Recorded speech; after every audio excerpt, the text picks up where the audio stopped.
que não tem outro caminho da bacana, que se não legalizar, tudo isso não está indocumentado no momento aqui, que forma parte de nossa força laboral, nós estamos contentes com viaja mais, nós estamos fungindo como conselheiro do governo atual e está continuar que é diferente manejo na que nós estamos adiante. Sin embargo, nós estamos que não por mob, flor, que cramchi abrir. Que nós que bisa que aqui, está anunciar naturalmente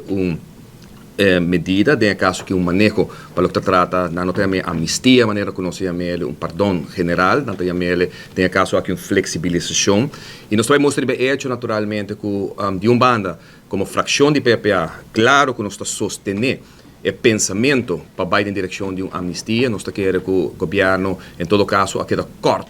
corto, arriba su manejo que agora anunciar a ainda.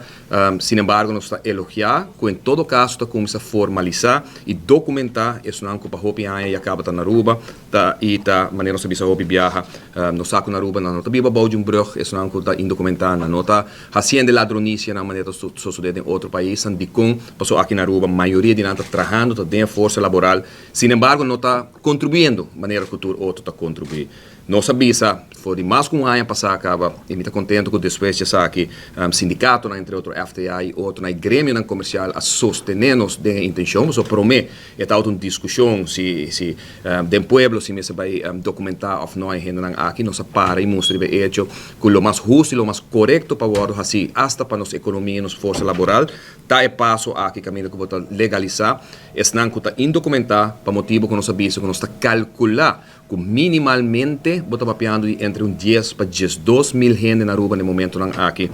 que está indocumentado, está vivendo aqui, está trabalhando, está forma parte da força laboral, da economia formal e informal de Aruba, caminha que como país bota perdendo mais de 50 milhões de florins por ano. E gente aqui está virando malo na Aruba, não está remédio, porque não está aí caminha que não está hyr, não está pago apartamento, não tem casa, não tem auto, botin vários e não hasta a hayan aqui na